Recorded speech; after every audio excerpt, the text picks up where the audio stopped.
Welcome back to another episode of NFL News on the Boomer Bust channel. I'm your host Terry, and today recapping the league week 7 so far.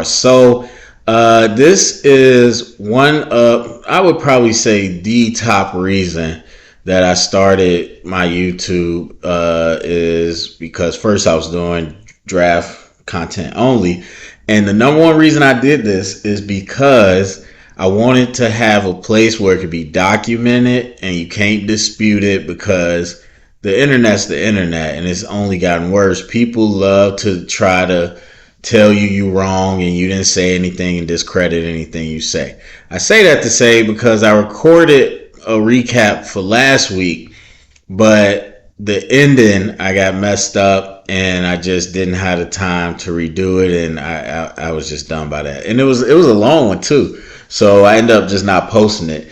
And unfortunately, I wouldn't even say unfortunately, but unfortunately I didn't get to post it, but a lot of things that I was pointing out came through. I mean, most of these recaps have been pretty decent with it. I mean, that's not the end all be all of why I do it, but I say that to say that there's going to be some extra stuff in here from last week. And of course, you can choose not to believe me. You didn't say that, blah, blah, blah, whatever. But it's the truth. This is what I had written down for last week, and I'm going to add that into the mix with some of the stuff for this week. But don't want to be here long, so let's go through it. So the main topic from last week, no undefeated teams. And obviously, going into this week, we kind of seen how people play. Now, I was going to mix this in with overrated, because for me, I did not feel that the 49ers losing or the Eagles losing or any of that was cause for alarm. Obviously, I wouldn't even say obviously. The sports media is every day trying to find content. And I do think this year it's worse than it's been with this week to week thing. Like, I know some people say it's always like that. I don't necessarily think it's been this bad. It is terrible now. Like right now, and we'll get into the next topic, the Ravens, that's the hot team. That's got to be the best team in the league. 49ers beat the Cowboys. The 49ers are clearly the best team in the league. Now, 49ers lose 2 in a row. Clearly, they're not as good as we thought they were. Like, it's just silly. Like, week to week, and they get away with it because they know that none of it matters at the end. That once we get to the Super Bowl, especially, we're just going to be talking about those 2 teams. And nobody's going to care about what they said in week 4 about those teams or any other team. So that's the unfortunate reality of it. But no undefeated teams. No, I don't expect any team to go undefeated, especially you got 17 games now for no reason.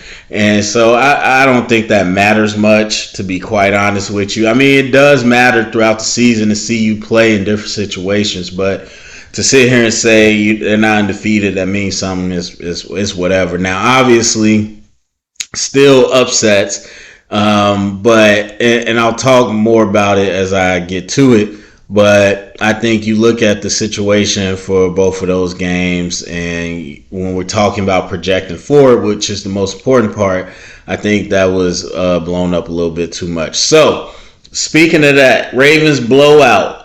That's the main topic right now that people want to talk about. The Ravens taking out a Lions team that was decidedly pretty good. Well, I could say more than pretty good. But decidedly, to a lot of people, again, week to week, some people said they're the number 1 team. 49ers lost. Clearly, they got to be number 1 team. 49ers lost. Now, as silly as it is to say the 49ers are clearly head, shoulders above everybody, then a week later say the 49ers aren't as good as we thought is one thing. But to say that the Lions are clearly better than them and they didn't sniff playing each other, it was just, it was too much. But, of course, the Lions go to the Ravens, get blown out. So, as I say, I try to watch most of these games before, if I'm going to do one, recap that week. And the first game I went to was the Ravens game. And I could flirt with saying, because obviously it's the main topic, but I could flirt with putting this under overrated as well. But the way it was talked about, is like the Ravens just wrecking crew the Lions, and nobody understood why, and it was just the Ravens just were a different team than we ever knew they could be. All this, hype.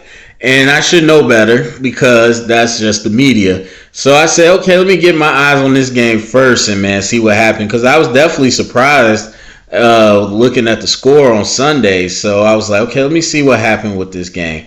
Now, any game could be explained. You look at the game flow of the game. At the end of the day, if you want to just be real general, you had the Ravens continue to score and the Lions continue to punt. And so when you trade 4 straight scores for 4 straight punts, that can happen to you. I don't even know if that's the exact stat, but I know the Lions punted like 4 straight times. So we're not even talking about a pick six or fumble recovery to the house or a kick return touch. None of that. It was just the Lions not getting first downs and having to punt 3 and out. And so, because obviously by the half, it was like, how's the score like this already? The Lions had nothing going right away, and the Ravens got going. And so Lamar, I was going to talk about this. I think I did actually in the last one. For all the talk about this new offense and finally doing things, you watch the games, it ain't that far off, to be honest with you. Now, I don't know what the passing concepts are compared to what it used to be. I'm not watching that deep in the film, but when you watch the team and how they use Rashard and like almost all the stuff they do, I feel like Lamar is running more than he did in any of the last few years. You're talking about design runs. So I don't know that necessarily that this offense completely different, because that was the question. It was like, this is a more pass-centric offense. We're going to see what he can do. So I was curious to see what this offense looked like. And I watched them last week, and I felt this too.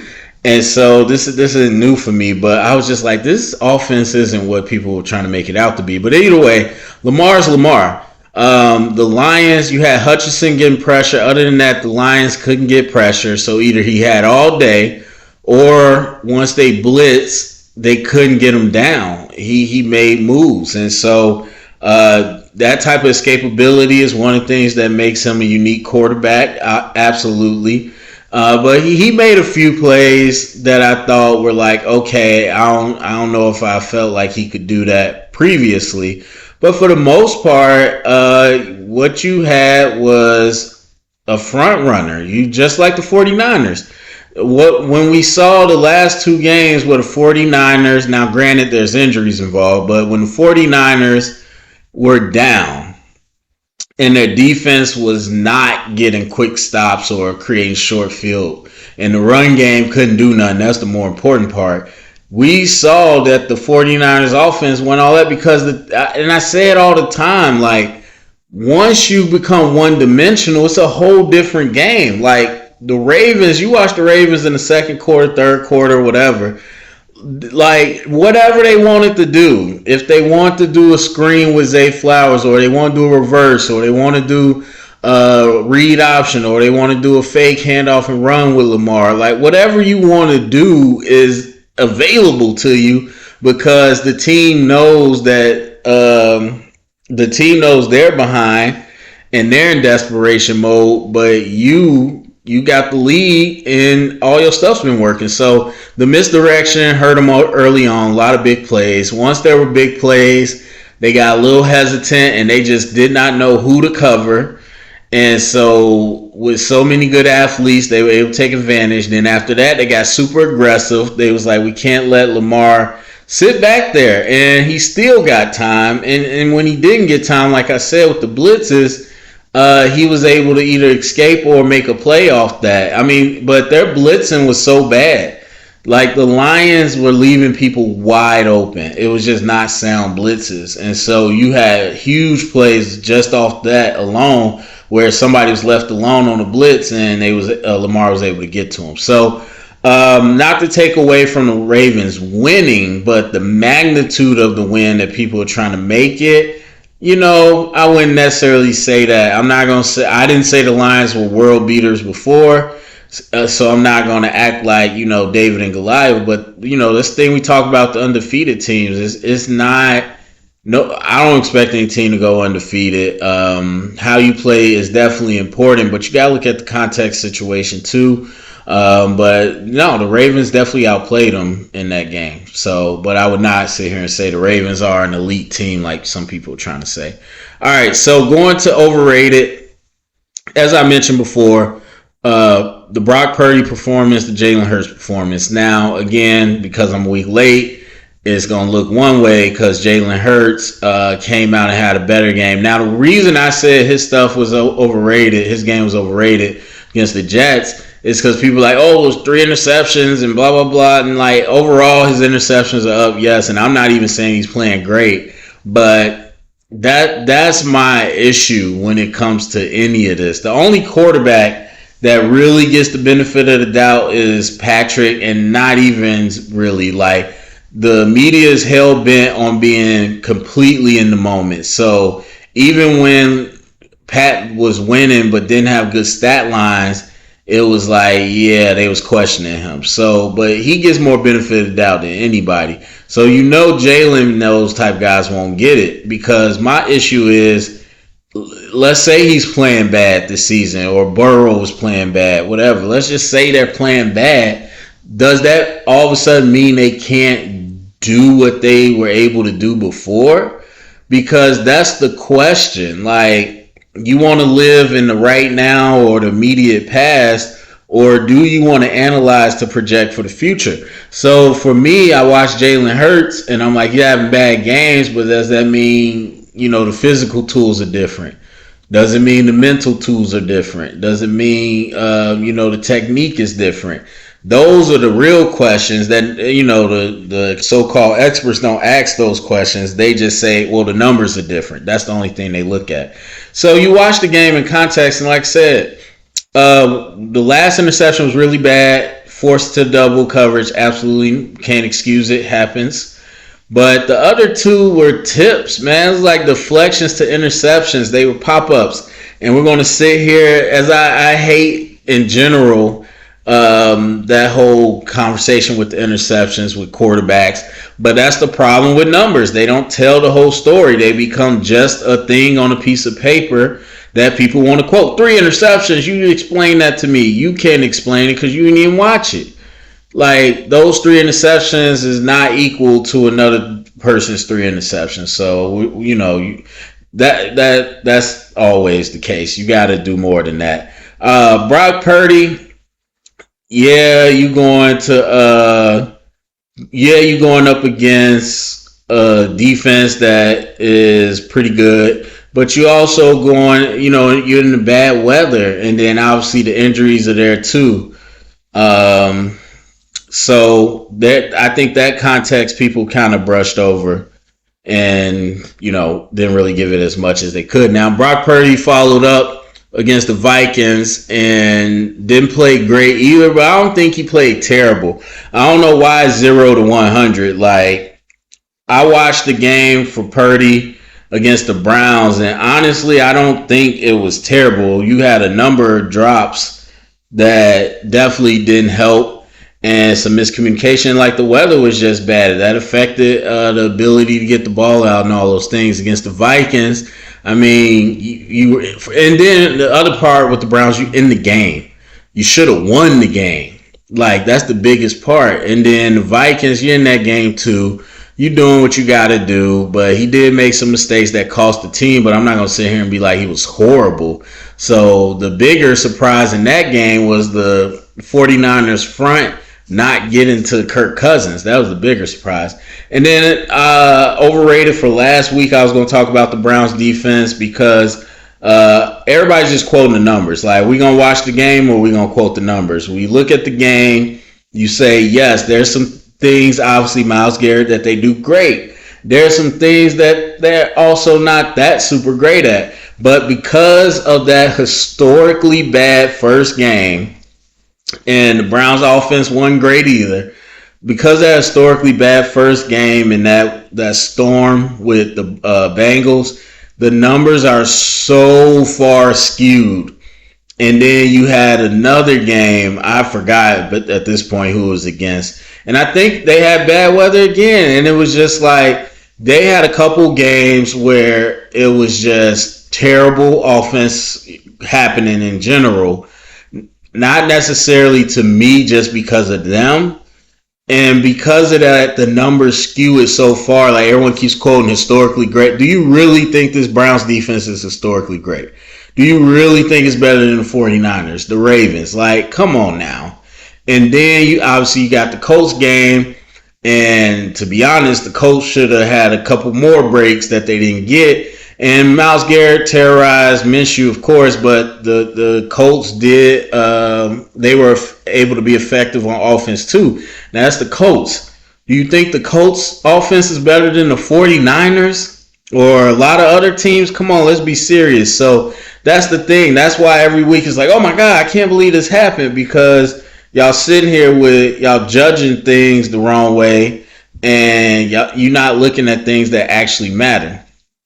All right, moving to underrated.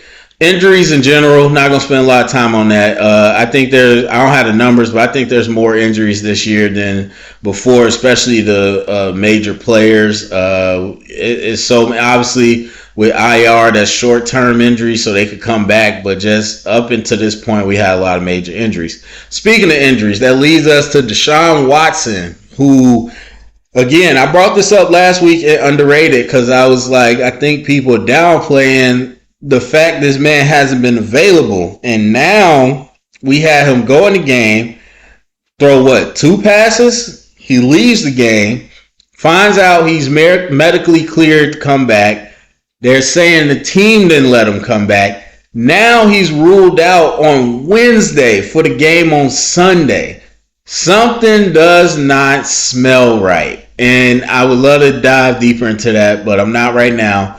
But something doesn't smell right. I think what's happening with Deshaun is bigger, either physically or relationship-wise or mentally. Something's going on that we're not hearing about. And for some reason, nobody talks about it except like Pat McAfee and one other person. But no one's talking about it. So I don't know what's happening.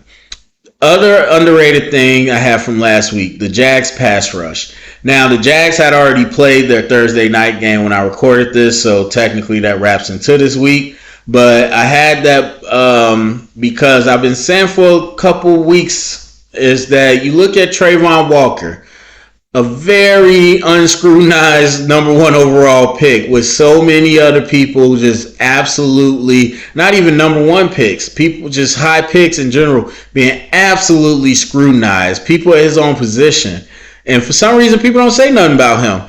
And he's not been better. He has not been better. I've watched many games from him. He lost me a bet too, so I'm not happy about that. But you watch him going up against a backup right tackle against Derek Carr. This was prime, not just for him, but for the team to have some pass rush, some sacks, some pressure. And they just didn't get a lot. And as I said, I don't necessarily say that Jags are like, favorite for me or a contender. But there's some people that believe they are. And I think if you're a person that's on the Jags bandwagon, then you got to look at that part, because without a pass rush, you're going nowhere in this league and you're going nowhere in the playoffs. So the Jags pass rush overall, but more focused on Trayvon Walker, he has just not developed. And like, to me, I'm not this guy, number 1 pick, you got to do that. You know that's not me. But to watch your game and to see that you are generating nothing and you got no moves, it's disheartening. Surprises. Speaking of fronts, so the Bucks and Commanders, their front 7, they got proven players. And the Bucks, well, it's hard to say because the Commanders have more on the D-line, Bucks got more in the linebacker core. But either way, you got a group of proven people. Especially Commanders, one of my favorite defensive line, and you watch them week in and week out, and while the Commanders will generate some pressure and sacks, overall they're just not great against the run. I watch my Bears live, just able to work against them, both in run and pass. completely confused. I mean, Chase Young is back. He still needs to get refined some more, just in general in terms of his development. Montez Sweat, he might not ever become elite, but we know that's an athlete and he gets pressures. And then Deron Payne and I keep calling him Jared, Jonathan Allen, those supposed to be two of the top elites. And that D-line is just so ridiculous, full of talent. And to see them just not produce, it's tough. And against the run is where I'm more shocked, because you don't need you got one person in the middle. Kenny Clark, for the, not to discredit the rest of the Packers, but Kenny Clark for the longest had the Packers run game stout just off a lot of what he did. And to have two of those guys and for them not to be able to stop the run the way I think they can, it's been surprising to watch. And the Bucks too. I mean, most of these guys won the Super Bowl, and I thought the secondary would be the weak link, if anything. But the Bucks haven't been great against the run either. And to watch it, kind of week in and week out for people to run on them, it's been interesting. I think Levante's still one of the best in the league. Devin White kind of tailed off, didn't get better, but still a really good linebacker. Vita Vea has been out, but still, you got guys, even when he was in, Vita Vea, all those guys there, you got a talented front that I just thought would be much better all around. And so that's a surprise for me. And obviously those teams been struggling to win because that part of that is their front. Bryce Young and the Panthers. That was on mine. Obviously, they didn't play this week, so that was from last week. Just watching the games, man. And I think it's closer than people want to say. People making it sound like the Panthers are a dumpster fire. I don't think they are on offense. I think there's definitely a lot of positive things I've seen, and I think they're closer than people want to say. But overall, I just thought with Bryce Young and what he has, he would be progressing better and looking better than he has. The biggest thing that I've seen with him so far is that I think the windows are just way quicker in the league.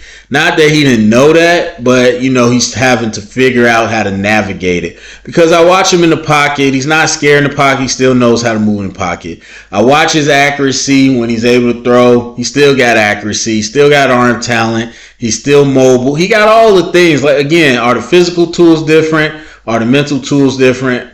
Is the technique different? Everything, as much as I know about the mental, because I'm not there, everything across the board is still a yes. It's still the same. But I think that he's having to navigate that he's not going to have as much space as he had in Alabama. And that, especially with a team where, not to knock their receivers, but I would say even if you had Tyreek Hill, Diggs, and Devontae Adams as your receivers, there's still going to be teams that are going to give you smaller windows. And in those windows, you need receivers to win for you. And sometimes it just won't be there. And I think he's having to deal with that. So I have something to do. So I have to speed up a little bit. But that's kind of my recap. That's where we are so far in the NFL. So go to the comment section. Let me know what you think. Share around. Get the conversation started. Thumbs up, subscribe. And thank you for listening.